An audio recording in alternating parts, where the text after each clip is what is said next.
नमस्कार दोस्तों, bankers point में आप सभी का बहुत बहुत स्वागत है। आज इस वीडियो में आप लोगों को एज कवर करवाऊंगा मैं।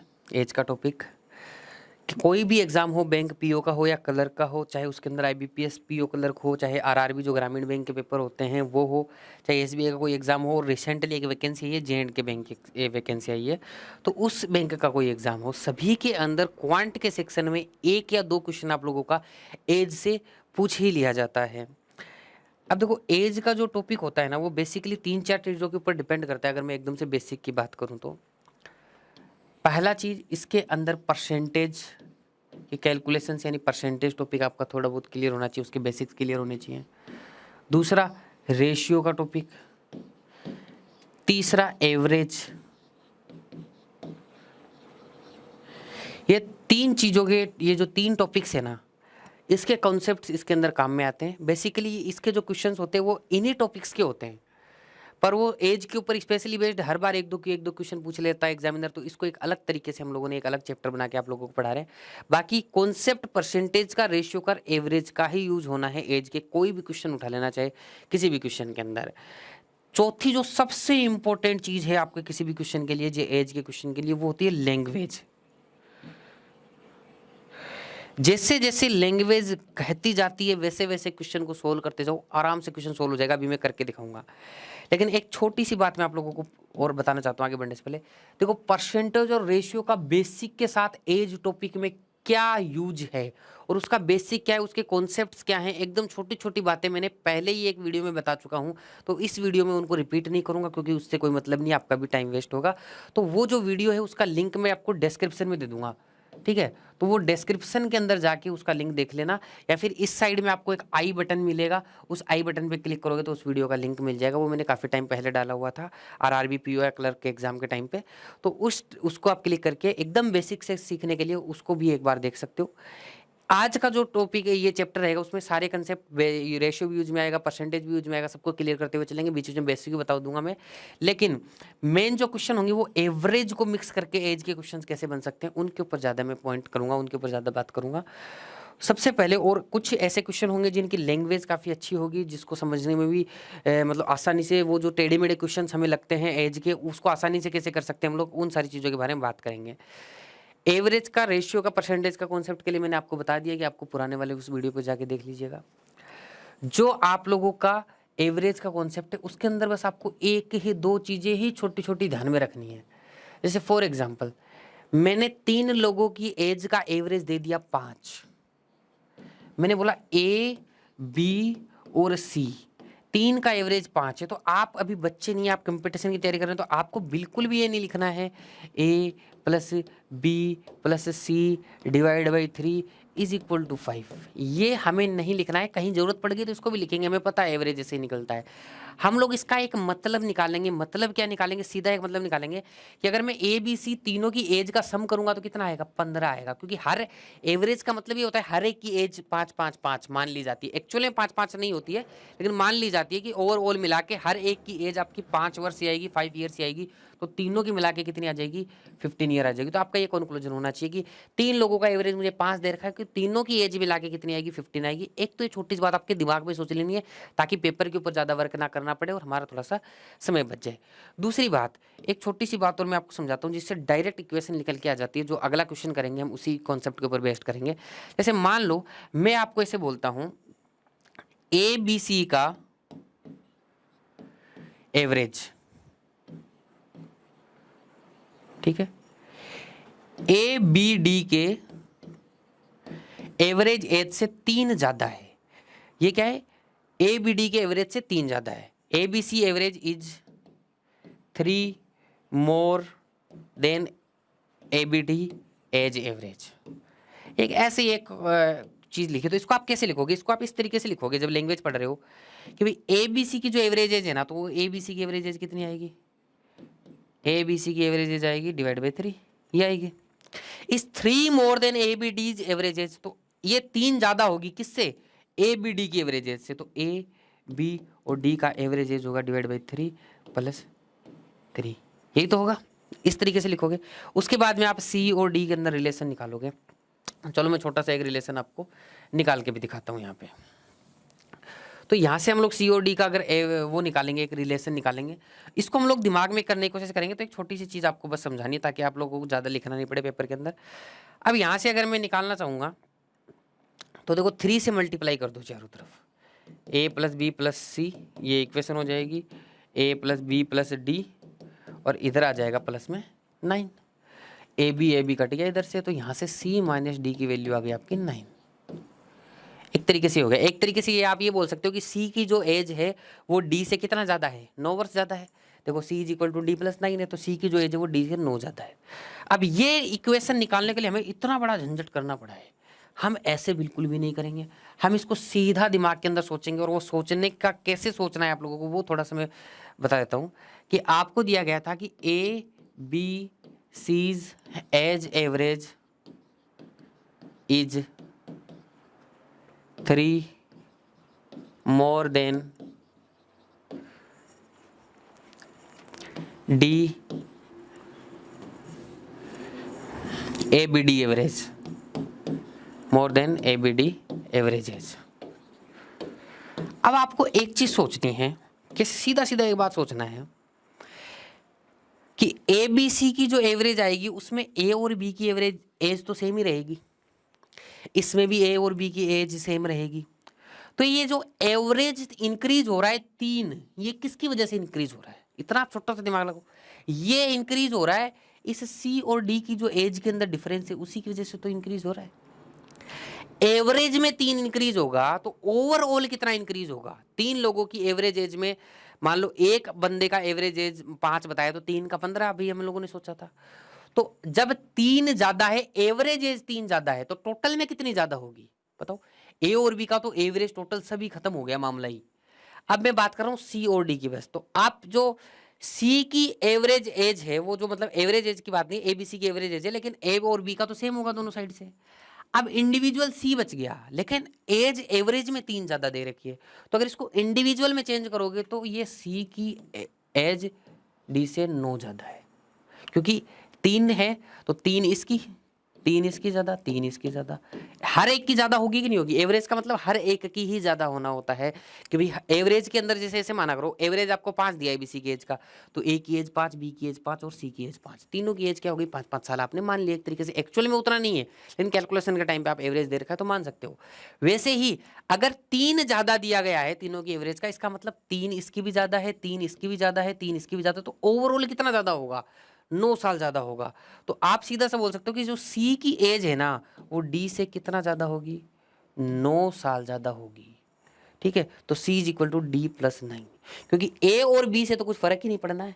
ये जो 3 एवरेज ज्यादा आया है ये किसकी वजह से आया है? जो C की एज ज्यादा थी उसी की वजह से आया है। और एवरेज में 3 बढ़ने का मतलब ओवरऑल एक्चुअल में कितना एज बढ़ना है? 9 साल बढ़ना है, क्योंकि 3 लोगों का एज दे रखा है ना एवरेज एज, तो हर एक में 3 साल बढ़ेगा, तो 3 तिया 9 बढ़ जाएगा। इसी के ऊपर बेस्ड एक क्वेश्चन है आगे दिया हुआ है आप लोगों का। अब देखो इस क्वेश्चन में क्या बोला गया है, the average age of 2 boys and their father exceeds by 3 years than the average age of those 2 boys and their mother। अब देखो अगर पूरा कैलकुलेशन अगर हम लोग करना चाहे तो इसमें कैसे करेंगे कि एक मदर फादर है, उनके 2 बॉयज हैं, तो मैं बॉय 1 को बॉय 1 मान लेता हूँ, बॉय 2 को बॉय 2 मान लेता हूँ। 2 लड़कों और उसके पिता की औसत आयु, पिता यानी फादर की औसत आयु डिवाइड बाई 3। ठीक है, उन 2 लड़कों और उनकी माता की औसत आयु से 3 वर्ष अधिक है। उन 2 लड़कों और उनकी जो माता जी थी मदर, उनकी औसत आयु से कितना ज्यादा है? 3 वर्ष अधिक है। अब इसको कैलकुलेट पूरा कर करा के अगर आप लोग लिखोगे तो ये पूरा कैलकुलेशन करने के बाद में आएगा m प्लस 9, आएगा नहीं यही? लेकिन इतना टाइम नहीं होता हमारे पास एग्जाम में। अगर हमने घर पे इसको समझ रखा है, अगर हमने पहले से समझ रखा है, तो ये सब नहीं करेंगे हम, जैसे मैंने पिछले क्वेश्चन में बताया। आपको सीधा ही एक आइडिया लगाना है कि लड़के तो बॉयज तो वही दोनों के दोनों हैं, यहाँ पे फादर अलग है और यहाँ पे भी देखो वो 2 बॉयज वही है, और यहाँ पे क्या अलग है? मदर अलग है। तो ये जो 3 एवरेज एज का डिफरेंस आया है ये इन 2 बॉयज की वजह से तो आ ही नहीं सकता, क्योंकि 2 बॉयज की जो एज वही है ना, लड़के तो ये वही हैं।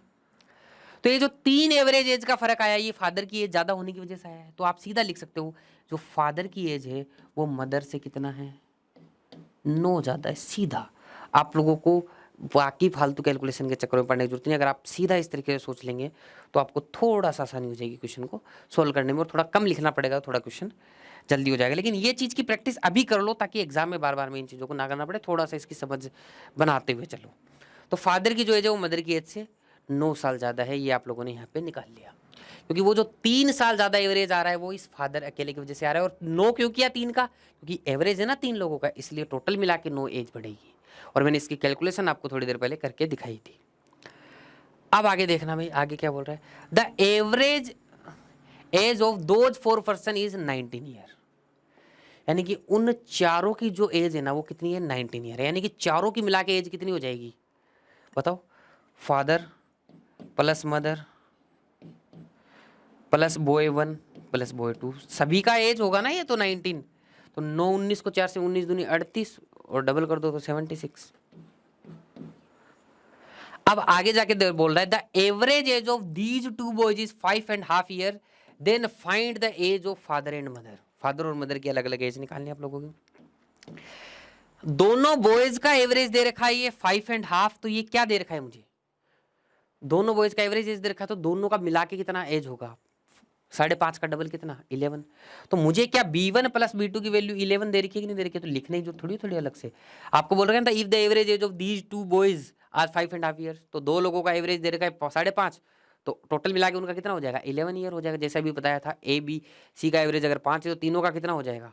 15 हो जाएगा तीनों की एज। तो A और B बॉय 1 बॉय 2 की मिला के एज कितनी हो गई? 11 हो गई। तो यहाँ से फादर प्लस मदर कितना आ गया? उधर जाके इसको माइनस कर दो 75 65। और यहाँ देखना फादर माइनस मदर, एक तरीके से अगर मैं यहाँ पे करूँ तो फादर माइनस मदर 9 हो जाएगा कि नहीं हो जाएगा? उधर ले आया मैं मदर को, तो father minus mother is equal to 9। इसको आप लोग सोल्व कर लीजिएगा। अगर मैं इसको सोल्व करता हूँ यहाँ पे तो देखना भाई, दोनों को जोड़ दो तो मदर से मदर कट जाएगा, तो 2 फादर आ जाएगा। 2 फादर इज इक्वल टू ये कितना आएगा? 74 आएगा। तो फादर की एज कितनी आ जाएगी यहाँ से? देखना भाई, यहाँ से 2 का डिवाइड कर दो, ठीक है, 37 साल आ जाएगी। फादर की एज अगर 37 साल है तो मदर की कितनी थी? फादर की एज अगर 37 साल है तो दोनों की मिला के 65 है, तो 65 में से 37 माइनस कर दो, कितना आएगा? 65 में से 37 माइनस कर दो तो आप लोगों का कितना आ जाएगा? 28 आ जाएगा शायद। मदर की जो एज है वो 28 आ जाएगी। तो 37 ईयर एंड 28 ईयर, दोनों को देख लो, जोड़ लो, 65 आना चाहिए, जोड़ के देख लो 65 ही आएगा। इस तरीके से आसानी से कर सकते हो। तो बस मेरा कहने का मतलब था कि ये वाली जो लाइन है ना, ये आप सीधी लिख सकते हो। मैंने एक छोटी सी बात इसमें आप लोगों को बताई है, और इतना डिफिकल्ट जो क्वेश्चन है ना उसको बड़ा आसानी से कर सकते हो आप लोग। और लैंग्वेज के हिसाब से चलना है आप लोगों को, और टोटल एज मान के चलना है एवरेज को। जैसे यहाँ पे बोला था चारों की एज मिला के 19 है, तो ये बस डिवाइड बाई 4 और मत लिखो, आप तो सीधा लिखो father plus mother plus B1 plus B2, सीधा 19 का 4 गुना हो गया 76 होगी सबकी एज, जैसा कि मैंने शुरू में लेक्चर में आप लोगों को बता दिया था। फिर आपको बोला बॉय 1 बॉय 2 की मिला के 5.5 है, तो दोनों का मैंने सीधा 11 लिख के कैलकुलेशन कर दिया। तो कम से कम लिखने की कोशिश करनी है, और लैंग्वेज पे ध्यान देना है। लैंग्वेज पे अच्छे से ध्यान दोगे तो क्वेश्चन अपने आप ही होता हुआ चला जाएगा। थोड़ा सा बड़ा और कर लेते हैं क्वेश्चन को। हाँ जी, देखो नेक्स्ट क्वेश्चन के ऊपर आ जाते हैं। बड़ा सिंपल सा क्वेश्चन है ये, एकदम थोड़ा सा मतलब सिंपल क्वेश्चन कर लेते हैं। बस लैंग्वेज के ऊपर ध्यान दीजिएगा सारे के सारे लोग। If 6 subtracted from the present age of A, जैसे बोला गया वैसे करते जाओ। ABC कुछ भी ऐसे दिया गया तो उनकी परसेंटेज ABC ऐसे ही मानो, जैसे हमने पीछे मदर फादर B1 B2 माना था, उसी तरीके से मानते हुए चलो। तो if 6 subtracted from the present age of A की प्रेजेंट एज में से 6 सब्सट्रैक्ट कर लिया हम लोगों ने। फिर बोला गया एंड द रिमाइंडर, जो बच गया, मतलब A में से 6 माइनस करने पे जो बच गया तो ये तो बचेगा, A-6 ही बचेगा। And the remainder is divided by 18, यानी कि यदि वर्तमान A की वर्तमान आयु में से 6 घटाकर शेष फल को 18 से भाग दे तो शेष फल तो यही बचेगा A-6 के बाद में। शेष फल को अगर 18 से भाग दे, जैसे बोला गया क्वेश्चन में से, तो B की आयु प्राप्त होती है, तो इज इक्वल टू B, तो B की आयु प्राप्त हो गई है मुझे, कोई दिक्कत नहीं। जैसे क्वेश्चन बोलते जाओ वैसे करते जाओ लैंग्वेज के अंदर। C की आयु 5 वर्ष है तथा B C से 2 वर्ष छोटा है, A की वर्तमान आयु ज्ञात करो। बोल रहा है कि C की आयु 5 वर्ष है और B C से 2 वर्ष छोटा है, तो B की आयु कितनी हो जाएगी? 3 हो जाएगी। भाई इसकी 5 वर्ष तो इसकी 3 वर्ष हो जाएगी। देखो लिखा गया है, बोला गया है C's age is 5 year and B is 2 year younger than C, 2 साल छोटा है किससे? C से। तो C की अगर 5 साल है तो B की कितनी हो जाएगी? 3 साल हो गई। बी की age what is the percentage of A, तो सिंपल है, बी की वैल्यू रखनी है यहाँ पे, तो 3 इस बी की जगह क्या रख दो, 3 रख दो, तो 18 या 54 आ जाएगा, 6 उधर जाके प्लस हो जाएगा 54 में, तो ए की वैल्यू क्या जाएगी, 60 आ जाएगी। देखो 18 या 54 हो जाएगा, ये सामने 18 गया, 18 या 54, ये 6 जाके इधर क्या हो जाएगा, प्लस हो जाएगा 6, तो 54 + 6 60 हो जाएगा। Next question. हाँ भाई, एक चीज़ और थी मैं बताना भूल गया, अब से जो भी आपके यूट्यूब लेसन्स आएंगे, काफ़ी कंटिन्यूसली आएंगे अभी, तो उसकी जो भी आपकी पीडीएफ होगी वो हमारे टेलीग्राम चैनल के ऊपर मिलेगी। तो एक बार टेलीग्राम का जो लिंक वगैरह मैंने डिस्क्रिप्शन में दिया हुआ, वहाँ पे डाउनलोड कर लेना, और वहाँ से आपको ये जो क्वेश्चन है ना, इसकी सोल्यूशन के साथ पीडीएफ, ये जो मैंने लिखा है ना यहाँ पे, एज इट इज़ आपको मिलेगा वहाँ पे, ऐसा कैसा, ये जो लिखा हुआ है ना, ये जो बोर्ड पे मैं लिख रहा हूँ, वो भी ऐसा कैसा आपको सॉल्यूशन के साथ मिलेगा। जैसे ये पिछला वाला क्वेश्चन है, ये इस सॉल्यूशन के साथ आपको पीडीएफ में मिल जाएगा, तो आपको जब रिवाइज करना होगा तो उसमें दिक्कत नहीं आएगी। तो ये पीडीएफ आपको टेलीग्राम पे मिलेगी, तो टेलीग्राम जरूर से आप लोग ज्वाइन कर लीजिएगा। उसका जो लिंक है एक तो मैं डिस्क्रिप्शन में दे रहा हूँ, बाकी नॉर्मली मैं बताता हूँ, क्रोम में जाके आप लिख देना t.me/अंशुल सर, उससे पहले टेलीग्राम ऐप डाउनलोड कर लेना भाई, प्ले स्टोर पर जाके अंशुल सर लिख देना। ये तो एक तरीका हो गया टेलीग्राम ग्रुप ज्वाइन करने का। दूसरा तरीका क्या है, आप लोग टेलीग्राम ऐप डाउनलोड कर लो और उसके सर्च बार में जाओ, सर्च बार में जाने के बाद में आप लिख दो @अंशुल सर, ठीक है। तो अपना जो ग्रुप का नाम है ना, वो है bankers point group of champions, bankers point group of champions, इस तरीके से ग्रुप का नाम है, और आपको डिस्क्रिप्शन में मैं लिंक दे दूंगा, तो उस ग्रुप को ज्वाइन कर लेना। पीडीएफ के लिए जिसको भी पीडीएफ चाहिए वो ज्वाइन कर लीजिएगा, ठीक है। जिसको यहीं पे समझ में आता है पीडीएफ की जरूरत नहीं है, तो उसके लिए कोई जरूरी भी नहीं है। चलो, उम्मीद करता हूँ दिख रहा होगा क्वेश्चन अच्छे से। चलो भाई करते हैं। नेक्स्ट क्वेश्चन क्या बोल रहा है, the respective ratio between the present age of Manisha and Deepali is 5:x। अब दिक्कत ये है सर, x आ गया, x जहाँ भी आ जाए कोई दिक्कत नहीं है, हमें x को x रहने दो बस, कोई दिक्कत नहीं है। इसकी वैल्यू निकाल लेंगे हम लोग, अगर वैल्यू पूछेगा या जो भी काम में आएगा। तो इस तरीके से अगर रेशियो के अंदर कोई अननोन वैल्यू दे दी जाए ना, तो उससे घबराने की जरूरत नहीं है आप लोगों को। जैसे जैसे क्वेश्चन को आगे बढ़ाएंगे आराम से वो भी सोल्व हो जाएगा। तो आप लोगों को सिंपल सी जो भी चीज़ दी जाती है उसको साइड में लिखते हुए चलो हल्का हल्का सा, कि मनीषा और दीपाली की जो एज है ना, उसका रेशियो मुझे 5:x दे रखा है। अच्छा, एक चीज़ और ध्यान रखना, कोई भी अर्थमेटिक का क्वेश्चन हो चाहे, उसे बार बार पढ़ने की जरूरत नहीं पड़नी चाहिए, 1 या 2 बार मैक्सिमम पढ़ते ही अपना काम हो जाना चाहिए। 2 बार भी बहुत रेयर केस में पढ़ना मतलब पढ़ना आना चाहिए, बाकी 1 बार में काम हो जाना चाहिए। तो क्वेश्चन की अप्रोच ऐसी ही बना के चलो, जैसे मुझे पहली लाइन दिखी तो मैंने पहली लाइन में लिख दिया कि इसमें क्या दिया गया, ताकि मुझे बार बार ना पढ़ना पड़े। फिर बोला था Manisha is 9 year younger than Praneeta, Praneeta से 9 साल छोटी है कौन, मनीषा। तो मनीषा की जो एज है ना, वो प्रणीता से 9 साल कम है, यही तो बोला गया, ठीक है। मनीषा परिणीता से 9 वर्ष छोटी है, तो मान लेते मनीषा की एज है में परिणीता की p है, तो p - 9 होगी, 9 एज कम कर दी इसमें से। आगे चलो, फिर आगे क्वेश्चन बोल रहा है Parineeta's age after 9 years will be 33 year. अब देखो परिणीता की एज 9 साल बाद 33 ईयर हो जाएगी, तो इसको लिखने की आपको जरूरत नहीं है, तो आपको तो प्रेजेंट एज चाहिए ना परिणीता की।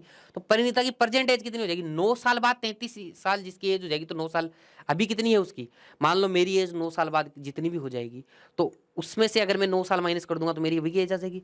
तो परिणीता की 9 साल बाद एज 33 ईयर्स हो गई दी हुई है, तो अभी कितनी है, 9 माइनस करो 33 से, ठीक है। तो या फिर एक तरीके से आपको ऐसे दिया गया परिणीता +9, ये आप लोगों को दिया गया। परिणीता की एज 9 साल बाद आपको 33 दी गई है, तो परिणीता की प्रेजेंट एज निकाल लो तो आपकी आ गई 24, ठीक है। पर ये सब आपको लिखने की जरूरत नहीं है, ये आपको बस इतना सा तो आप दिमाग में सोच ही सकते हो कि परिणीता की 9 साल बाद में एज 33 ईयर है, तो अभी कितना होगी 24 ईयर होगी। तो बस ये परिणीता की जगह आप लोग यहाँ पे 24 लिख दीजिएगा। तो यहाँ पे 24 9 - 9, तो इसकी एम की वैल्यू आ जाएगी कि नहीं आ जाएगी, कितने 15 आ गई। आगे देखो क्वेश्चन क्या बोल रहा है, दीपाली और मनीषा की वर्तमान आयु का अंतर परिणीता की वर्तमान आयु के बराबर है। अब एक चीज और दे रखी है, परिणीता की वर्तमान आयु कितनी है भाई, आप लोगों को पता ही है 24, मैंने यहाँ पे अभी भी लिखा था।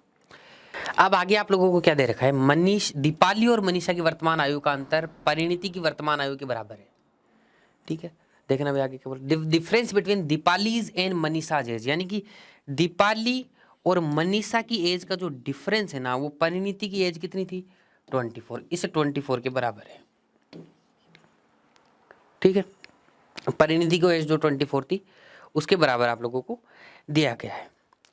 अब देखो यहाँ पे m की वैल्यू कितनी है मेरे पास 15, तो ये रख दो, एम की वैल्यू 15 रख दूंगा तो ये 15 इधर आएगा, उधर जाएगा प्लस हो जाएगा, तो डी की वैल्यू कितनी आ जाएगी? 39 आ जाएगी। एम की वैल्यू आ गई, डी की वैल्यू आ गई, रेशियो आपको दिया हुआ तो एक्स की वैल्यू आराम से निकल जाएगी।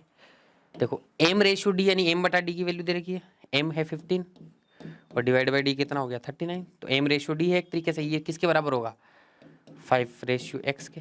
तो यहाँ से एक्स की वैल्यू निकालनी है, देख लो 5 दिया 15 और ये आ जाएगा आप लोगों का 13, तो एक्स इज इक्वल टू कितना आ जाएगा 13 आ जाएगा। ठीक है भाई, समझ में आ रही है बात? तो x की वैल्यू यहाँ से आप लोगों को कितनी आ जाएगी 13 आ जाएगी, तो ऑप्शन नंबर इनमें से कोई नहीं। ठीक है, कोई भी ऑप्शन नहीं दिया गया तो इनमें से कोई नहीं आप लोगों का आंसर हो जाएगा। तो सिंपल, जैसे जैसे क्वेश्चन ने बोला गया वैसे वैसे हम लोग करते गए, आराम से क्वेश्चन सोल्व हो गया। नेक्स्ट क्वेश्चन आ जाओ भाई। नेक्स्ट क्वेश्चन क्या बोल रहे हैं देखना भाई। क्वेश्चन बोल रहा है the average age of mother father and son was 42 years. तो मदर फादर और सन, तो इसका मतलब 42 ईयर को एज ऐसे नहीं लिखूंगा मैं, सीधा सीधा क्या लिखूंगा मैं कि आप लोगों को मदर फादर प्लस सन तीनों की एज का सम दिया गया है, कितना, इसका 3 गुना बस, कितना 126 126 यही दिया गया है। सीधा सा निष्कर्ष निकाल के लिखना है आप लोगों को, ज्यादा इसमें टेंशन नहीं लेनी है। फिर आगे बोला गया at the time of the marriage of the son, ये जो सारा मामला दिया गया है ना, ये मतलब जो उसके बेटे की शादी हुई ना उस टाइम का है, उस टाइम पे एवरेज एज ये थी, तो उस टाइम की एवरेज एज मैंने यहाँ पे लिखी हुई है कि माता पिता और पुत्र की औसत आयु 42 वर्ष थी, बेटे की शादी हो गई, यानी कि बेटे की शादी जब हुई थी उस टाइम पे ये औसत आयु दे रखी है। इसकी लैंग्वेज में और देख लेना और क्या सुधार हो सकता है। ठीक है, तो बेटे की जब शादी हुई उस टाइम पे इनकी एवरेज एज ये दे रखी थी, तो इससे मैंने निष्कर्ष निकाल लिया कि जब बेटे की शादी हुई उस टाइम पे बेटे की, माता की और पिता की, तीनों की मिला के कुल आयु कितनी है 126 वर्ष है। उसके आगे क्वेश्चन बोल रहे हैं आफ्टर 1 ईयर, एक साल बाद an infant was born in the family, एक बच्चा हो गया भाई फैमिली में एक साल बाद में सन की शादी के। ठीक है, उसके बाद में बोल रहा है after 6 year of marriage the average age of family become 36 year, मतलब शादी के 6 साल बाद की बात हो रही है और उसकी एवरेज एज दे रखी है 36 ईयर, है ना। शादी के 6 साल बाद में टोटल एज कितनी, कितने लोग हो गए फैमिली के अंदर, वो देखो आप, मदर है तो मदर की जो अभी एज हो गई यहां पे लिख देता हूं 6 साल बाद, वो कितनी होगी +6 होगी। फादर है और सन है और डॉटर की उस टाइम पे जो एज थी वो डी थी, तो ये उस टाइम पे एज थी जब शादी हुई थी। जो डॉटर इन लो आ गई ना, उसकी जो बहू आ गई वो भी तो आएगी अब फैमिली के अंदर, तो मदर फादर सन और डॉटर की एज उस टाइम पे कितनी थी, ये थी। अभी 6 साल बाद की बात हो रही है, तो 6 साल बाद कितनी होगी, हर एक की 6 बढ़ेगी, तो चारों की मिलाई कितनी बढ़ेगी 24 बढ़ेगी, 24 बढ़ेगी। इसके बाद में एक बच्चा भी तो हुआ है, वो शादी के 1 साल बाद हो गया बच्चा, तो शादी के 1 साल बाद उसकी एज कितनी थी 0 थी, अभी अभी हुआ है। और लेकिन शादी के 6 साल बाद में कितनी हो जाएगी, 1 साल बाद तो हुआ और आगे के 5 साल, तो अभी बच्चा वो कितने का है 5 साल का है। बस आपको यही समझना था और कुछ नहीं समझना था इसके अंदर। इन सभी की औसत आयु कितने लोग हो गए, ये 1 2 3 4 और 5 लोग हो गए, इन सभी की औसत आयु मिला के 36 वर्ष हो गई, यानी कितनी हो गई 180, 36 में 180 लिखना था। अब यहां देखना भाई, देखना आपको मदर प्लस फादर प्लस सन की जो टोटल एज है 126 दे रखी है, तो यहाँ पे इन तीनों की जगह क्या आ जाएगा 126 आ जाएगा। 126 प्लस 24 कितना हो जाएगा 150, 150 प्लस 5 155, 155 को उधर जाके मल्टीपल माइनस करोगे तो डी की वैल्यू कितनी आ जाएगी 25, 155 आ जाएगा ना, 155 को माइनस करो उधर जाके तो डी की वैल्यू कितनी है 25। तो यही तो पूछा गया है, शादी के समय दुल्हन की उम्र क्या थी, तो दुल्हन की उम्र तो डी थी, तो डी की वैल्यू 25 है, 25 ईयर्स। सिंपल, ज़्यादा डिफिकल्ट इसमें ऐसे नहीं सोचना है कि ये पता नहीं शादी के टाइम पे दे रखा है, ये दे रखा है, यहाँ पे एवरेज दे रखा है, वहाँ पे एवरेज दे रखा है, एकदम से सिंपल, बस टोटल के बराबर कर दो इसको, अपने आप क्वेश्चन हो जाएगा। नेक्स्ट क्वेश्चन के ऊपर चलते हैं। नेक्स्ट क्वेश्चन क्या बोल रहा है, Satish age is 4 times the present age of his sons as.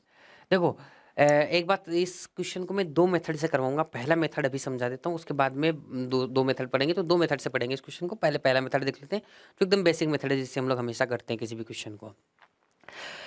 बोला Satish age is 4 times the present age of his son. देखो सतीश को भी एस लिखूं और सन को भी एस लिख दूं तो थोड़ी सी दिक्कत आएगी कि नहीं आएगी। तो मैं जो सन की एज है ना, वैसे तो मैं एस ही मानता हूँ, सन को एस मान लिया, डॉटर को डी मान लिया, तो ये जो सन है ना इसकी एज मैंने प्रेजेंट एज एक्स मान लेता हूँ ताकि मैं एस में कंफ्यूज ना हूँ, और एस में मान लूंगा सतीश का नाम। तो सतीश की जो प्रेजेंट एज है ना, सतीश की जो प्रेजेंट एज है वो उसका जो सन है ना उसके 4 टाइम्स है, 4 गुना है उसकी। तो उसके सन की एज एक्स है तो उसकी सन की एज का 4 गुना 4x होगा। फिर आगे क्या बोल रहे हैं, after 4 years the age of Satish become 3 times of the age of his son age. 4 साल बाद, अब 4 साल बाद सतीश की एज क्या होगी, s+4, और सतीश के बेटे की एज क्या होगी, x+4।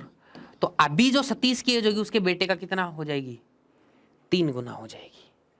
आगे पढ़ो भाई क्या बोल रहा है।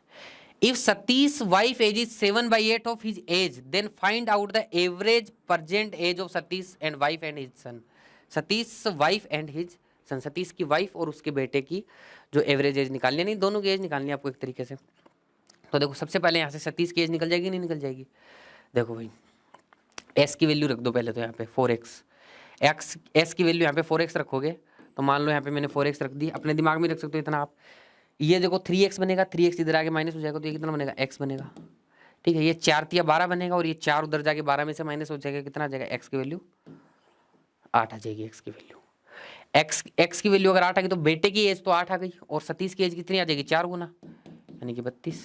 तो सतीश की वाइफ की एज कितनी आएगी, 7/8 ऑफ हिज एज, यानी सतीश की एज का 7/8 गुना। सतीश की एज का 7/8 गुना कितना होगा, 8 चौक 32 और 7 चौक 28, 28 साल हो जाएगा।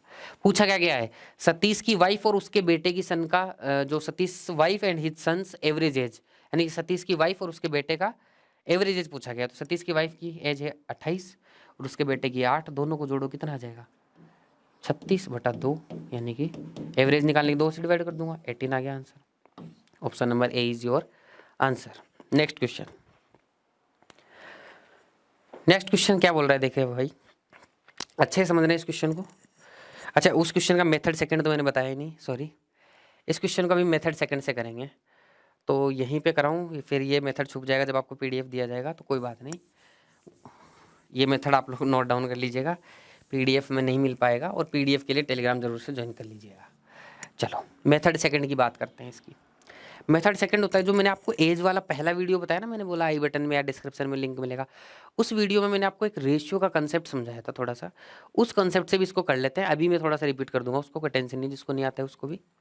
देखो बोला सतीश की आयु उसके पुत्र की आयु का 4 गुना है, यानी कि सतीश की आयु, कहाँ लिखूँ, यहीं लिख देता हूँ, सतीश की आयु और सतीश का जो सन है उसकी आयु, दोनों की जो प्रेजेंट एज है, अगर मैं उसका रेशियो लिखना चाहूँ, अगर इस क्वेश्चन को रेशियो से भी कर सकते हो आप ये गुना वगैरह वाले क्वेश्चन, ठीक है।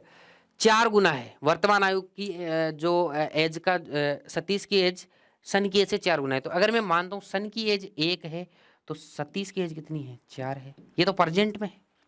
फिर कितने साल बाद की एज दे रखी है, 3 साल बाद, यानी कि प्लस 3 ईयर, 3 ईयर बोल रखा है ना, 4 वर्ष बाद, सॉरी 4 वर्ष बाद बोला है, प्लस 4 ईयर।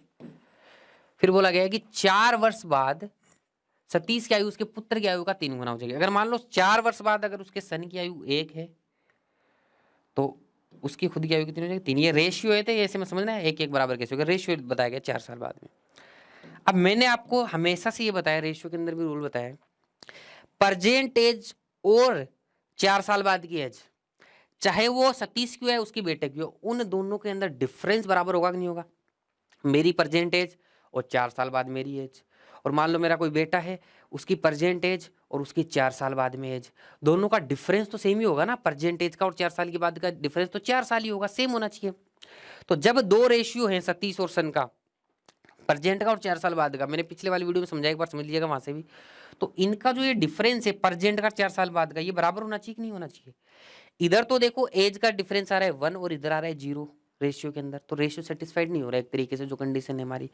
तो इसको सेटिस्फाई करने के लिए हम लोग क्या करते हैं, जब आपको वर्टिकल डिफरेंस बराबर चाहिए, ध्यान से सुनना, मैंने पिछले वीडियो में बताया था, जब आपको वर्टिकल डिफरेंस बराबर चाहिए तो हमें हॉरिजॉन्टल डिफरेंस से मल्टीप्लाई कर देते हैं। तो ऊपर नीचे, तो नीचे का हॉरिजॉन्टल डिफरेंस कितना है, 2 है, तो उसको तो ऊपर मल्टीप्लाई कर दो, और ऊपर का हॉरिजॉन्टल डिफरेंस कितना है, 4 और 1 का 3 है, तो उसको नीचे मल्टीप्लाई कर दो। अब बताओ नया रेशियो कितना आ गया, 8:2 और 9:3। अब बताओ ये डिफरेंस दोनों का बराबर है कि नहीं है, 1 और 1। तो रेशियो के हिसाब से डिफरेंस कितना है, 1 है, लेकिन एक्चुअल में वो डिफरेंस कितना है बताओ भाई, 4 साल का है कि नहीं है। एक्चुअल में भाई प्रेजेंट एज और बाद की एज का डिफरेंस क्या होना चाहिए, 4 साल होना चाहिए। तो कितने से मल्टीप्लाई करूं, 4 से मल्टीप्लाई करूं, 4 से मल्टीप्लाई करूंगा तो 37 की प्रेजेंट एज कितनी निकल जाएगी, इसको भी 4 से मल्टीप्लाई होगा 37 की भी, तो 832। और उसके बेटे का रेशियो भी 4 से मल्टीप्लाई हो जाएगा, तो 4 दूनी 8, 8 से मल्टीप्लाई। डायरेक्ट रेशियो दिया हो तो और भी आसान हो जाता है क्वेश्चन, यहाँ तो मुझे रेशियो निकालना पड़ेगा। तो 37 की एज निकल गई 32 और 8, 37 की एज अगर 32 निकल गई तो उसकी वाइफ की कितनी हो जाएगी, 7/8 मल्टीप्लाई बाई 32 यानी कि 28। उसकी वाइफ का और बेटे का एवरेज पूछा गया था, तो 8 और 28 को प्लस करोगे तो कितना आएगा, 36, 36 को 2 से कर दो तो कितना आ जाएगा, फिर से 18 आ जाएगा। इस वाले कंसेप्ट को और भी ज़्यादा डिटेल से पढ़ना है आप लोगों को तो पिछला वाला वीडियो देख लीजिएगा, और भी डिटेल में पढ़ा हुआ है वहाँ पे। उम्मीद करता हूँ समझ में आ रहा होगा। अब देखते हैं नेक्स्ट क्वेश्चन। देखो भाई क्वेश्चन क्या बोल रहे हैं, Shweta and Neha professes to tell their present age is 25 and 20 year. Shweta और नेहा अपनी वर्तमान आयु क्रमशः 25 और 20 वर्ष बताती है, मतलब झूठ बता रही है, बताते का मतलब यही हो गया। नहीं तो क्वेश्चन ऐसे बोल देता कि श्वेता और नेहा की वर्तमान आयु 25 वर्ष और 20 वर्ष है, वो बोल रहा है कि इतना बताती है, इसका मतलब एक्चुअल में उतना नहीं है, जो कि वास्तविक आयु नहीं है, जो कि क्वेश्चन में भी आगे बोला गया है कि नॉट ओरिजिनल एज बोला गया है क्वेश्चन। फिर 5 वर्ष पूर्व उनकी वास्तविक आयु का अनुपात 5:4 था। Ratio of their original age, मतलब जो एक्चुअल में एज है, बताने वाली एज नहीं, एक्चुअल जो एज है वो 5 साल पहले उनका जो रेशियो था वो 5:4 था। किसका, श्वेता और नेहा का। तो इसका मतलब मैं क्या लिख सकता हूं, श्वेता -5, श्वेता -5 एंड नेहा की 5 साल पहले एज। इन दोनों का रेशियो तो मुझे दे रखा है, कितना दे रखा है, 5:4, 5:4। और जो उन्होंने झूठ बोला है उसके बारे में भी कुछ बोला नहीं है, तो उसका बाद में देखेंगे, जो भी झूठ बोला है उसके बारे में। आगे बोल रहा है sum of ages of both 5 year hence is 14/9% more than the sum of present age of both professed by them. मतलब जो उन्होंने बताया था उसका 400/9% ज्यादा है। देखना भाई 5 वर्ष बाद, यानी 5 वर्ष बाद की बात कर रहे हैं, उनकी आयु का योग उनके द्वारा बताई गई वर्तमान आयु के योग के 400/9% अधिक है। तो 5 वर्ष बाद में उनकी एक्चुअल आयु कितनी हो जाएगी, श्वेता प्लस नेहा, 5 वर्ष इसकी बढ़ेगी, 5 वर्ष इसकी बढ़ेगी, तो 5 वर्ष बाद एक्चुअल आयु ये हो जाएगी। ये भी मैंने एस और एन एक्चुअल आयु मानी है उसकी ओरिजिनल, ऐसे नहीं कि जो बताया है वो माना है, 20 और 25 नहीं है, और 20 और 25 तो उन्होंने बताई हुई है। लेकिन वो बोल रहा है कि 5 साल बाद में श्वेता और जो नेहा है उनकी जो आयु होगी, जो ओरिजिनल आयु होगी, वो जो उन्होंने अभी बताई है ना प्रेजेंट में, उसका इतना प्रतिशत ज्यादा होगी। 400/9% का मतलब 4/9 होगा कि नहीं होगा, सीधी सीधी बात है। क्यों, देखो परसेंटेज हटाने के लिए 400/9 है, परसेंटेज हटाने के लिए 100 का भाग दूंगा कि नहीं दूंगा, डिवाइड बाई 100, तो 2 से 2 कट जाएगा, तो सिंपल सी बात है। तो मन में ही सोच लो, दोनों जीरो कट जाएंगे, तो 400/9% का सीधा सीधा मतलब क्या है, 4/9। तो जो उन्होंने वर्तमान आयु बताई है टोटल ने, दोनों ने जो गलत दावा किया है कि हम 25 साल और 20 साल की हैं, उसका 4/9 कितना होगा, तो दोनों को जोड़ो 45, 45 का 4/9 कितना होगा, 9×45 और ये 20, यानी कि अब उनकी आयु कितनी होगी, उन्होंने जो बताई थी उससे 20 ज्यादा होगी, यानी 65 होगी। मोर देन बोला है ना, तो 65 हो जाएगी। तो श्वेता प्लस नेहा, श्वेता ही है क्या, हाँ, प्लस नेहा की जो एज हो गई वो कितनी होगी, दोनों को मिला के 55। आगे देखो क्या मुझे यही बोला है कि नहीं बोला है, find the sum of their present original age, तो 55 आंसर हो गया। इसका कोई रोल ही नहीं था क्वेश्चन के अंदर, ये ऐसे ही दिया हुआ था आप लोगों को, ऐसे ही बड़ा सारा बना रखा था, क्वेश्चन में कुछ था ही नहीं। देखो इतना सा क्वेश्चन है, ऐसे ही दिखाने में ऐसा लग रहा है एग्जाम में आया हुआ क्वेश्चन है, दिखाने में ऐसा लग रहा है कि बहुत बड़ा सा क्वेश्चन, लेकिन है कुछ है नहीं क्वेश्चन के अंदर। 2 लाइन का क्वेश्चन है, ये लाइन किसने समझ ली, 4/9 करना था, कुछ भी नहीं था इसके अंदर। तो कई बार ऐसा भी होता है कि लैंग्वेज में ऐसा दिखाया जाता है कि क्वेश्चन बड़ा लंबा चौड़ा है, लेकिन होता नहीं है, उसके अंदर इतनी लंबी चौड़ी बातें नहीं होती हैं। तो इससे आप लोग निकाल सकते हो आराम से। अगर मान लो हो सकता है ये क्वेश्चन तो ऐसे पूछा गया, हो सकता है मान लो अभी जो एग्जाम में क्वेश्चन आए उसमें ऐसे थोड़ा सा मॉडिफाई कर ले एग्जामिनर, और आप लोगों से ये पूछ ले कि श्वेता और नेहा की अलग अलग एज बताओ, श्वेता की एज बताओ और नेहा की एज बताओ, तब पिक्चर में कौन आ जाएगा, ये वाला इक्वेशन आ जाएगा यहाँ पे। तो ये वाला इक्वेशन जब आ जाए, मान लो आप लोगों को नेहा की एज या श्वेता की एज कुछ भी पूछा गया हो, तो मान लेते हैं श्वेता की एज निकालो, तो नेहा के रूप में इसको लिख देता हूं मैं। तो श्वेता को मैं क्या लिख सकता हूँ यहाँ से 55 माइनस नेहा। तो इस इक्वेशन में मैं ये नेहा रख देता हूँ यहाँ पे, श्वेता की वैल्यू रख देता हूँ ताकि एन की वैल्यू आ जाए। एक वैल्यू को हटाना पड़ेगा हमें निकालने के लिए। तो यहाँ पे अगर मैं 55 माइनस एन करता हूँ तो ये 50 माइनस एन बन जाएगा कि नहीं बन जाएगा? यहाँ पे 55 माइनस माइनस 5 50 हो जाएगा, प्लस का और माइनस एन, तो ये कितना हो जाएगा? 50 माइनस एन हो जाएगा। इतना आप दिमाग में भी सोच सकते हो। फिर देखो ये इधर जाएगा तो कितना बनेगा? 200। ठीक है, 200 बन जाएगा। जब मैं माइनस 4n, इधर देखना 5n माइनस 25, 5n माइनस 25, ये टोटल देखो n को एक साइड लगोगे तो 9n बन जाएंगे और इधर बन जाएगा 225 बन जाएगा। तो n की वैल्यू क्या हो जाएगी? 9 दूनी 18, 9 पंजे 45। तो आपसे अगर पूछता कि नेहा और श्वेता की वास्तविक बतानी है आप लोगों को, वास्तविक प्रेजेंट, तो नेहा की 25 वर्ष है, तो नेहा बता कितनी रही है? नेहा 20 वर्ष बता रही है अपनी, 5 वर्ष का घपला किया है उसने। और नेहा अगर 25 वर्ष की है तो श्वेता कितने की होगी? 30 वर्ष की है। ठीक है, तो श्वेता कितने की बता रही थी खुद को? 25 वर्ष की, लेकिन एक्चुअल में कितने की है? 30 वर्ष की है। तो अगर आप लोगों से अलग अलग पूछा जाए तब ये वाली इक्वेशन आप लोगों की काम में आ जाएगी। इसको आप लोग यूज करके इसको निकाल सकते हो। चलो भाई, एक लास्ट क्वेश्चन, छोटा सा क्वेश्चन जो करा देता हूँ ऐसे ही, ताकि इसमें थोड़ा सा आप कैलकुलेशन में ज़्यादा ना उलझो। दिखने में ऐसा लगता है पता नहीं क्या कैलकुलेशन होगी, लेकिन होता कुछ नहीं है इसके अंदर। देखो बोला गया Aman is 125 of what is it was 10 years ago. एक व्यक्ति की वर्तमान आयु, यानी अमन है वो व्यक्ति, अमन की वर्तमान आयु 10 वर्ष पहले की आयु का 125% है। मान लेते हैं 10 वर्ष पहले अगर 100 आयु थी, 10 वर्ष पहले, 10 वर्ष पहले, तो प्रेजेंट में कितनी होगी? 125 होगी कि नहीं होगी? तो 10 वर्ष पहले अगर 100 थी तो प्रेजेंट में कितनी होगी? 125। तो डिफरेंस कितने का है? 25 का है। लेकिन एक्चुअल डिफरेंस कितना है? ये तो परसेंटेज में है ना, लेकिन एक्चुअल डिफरेंस कितने का है? 10 का है। इसका मतलब 25 की वैल्यू कितना दे रखी है? 10 दे रखी है। और प्रेजेंट एज कितनी है? 125। वही पूछी गई आप लोगों से, व्यक्ति की वर्तमान आयु बताओ। प्रेजेंट 125 है ना, 25 की वैल्यू 10 है तो 125 की कितनी होगी? दोनों तरफ 5 से मल्टीप्लाई कर दो, 125 की वैल्यू कितनी हो जाएगी? 50 वर्ष। तो आपका आंसर आ जाएगा 50 वर्ष। ठीक है, इसी से निकल जाएगा ये आंसर। आगे वाले से भी निकल जाएगा, लेकिन इससे थोड़ी फ्रैक्शन में तो कैलकुलेशन थोड़ी सी टेढ़ी मेढ़ी हो जाएगी, तो इससे निकालने की जरूरत नहीं है। एग्जामिनर यही देखना चाहता था इस क्वेश्चन में आपसे कि भाई आप इस वाली कैलकुलेशन का यूज करो ताकि आपसे जल्दी से निकाल पाओ, सेकंड्स में निकाल पाओ। इस वाली कैलकुलेशन का यूज करोगे, दोनों से हो जाएगा, दोनों से, इस वैल्यू से भी हो जाएगा, इस से भी हो जाएगा। तो इसी से हो रहा है, दोनों यूज करने का जरूरत नहीं है, तो उससे करोगे थोड़ा टेढ़ा पड़ेगा।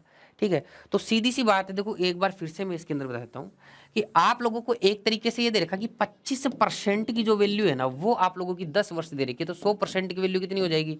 40 वर्ष। और 100% कब थी? 10 साल पहले। तो अभी कितनी हो जाएगी?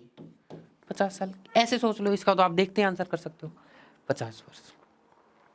तो उम्मीद करता हूँ थोड़ा सा जो लैंग्वेज में आपको प्रॉब्लम आती है, थोड़े से अच्छे लेवल के क्वेश्चन हम लोगों ने करने की कोशिश की है। तो इसी तरीके से मैं और भी वीडियोस आपके लिए लेके आता रहूँगा, लेकिन इसका अगर एकदम से बेसिक पढ़ना है तो पुराना वाला वीडियो आप लोग जरूर से देख लीजिएगा, मैंने पहले ही बता दिया उसके बारे में। तो भाई आज के वीडियो में बस इतना ही। अगर आप लोगों को PDF चाहिए इसका तो टेलीग्राम ग्रुप ज्वाइन कर लीजिएगा, लिंक डिस्क्रिप्शन में मिल जाएगा, या फिर आप लोग टेलीग्राम पे जाके सर्च कीजिएगा bankers point group of champions, तो आप लोगों का ग्रुप आ जाएगा। ठीक है भाई, थैंक यू वेरी मच, बहुत बहुत शुक्रिया।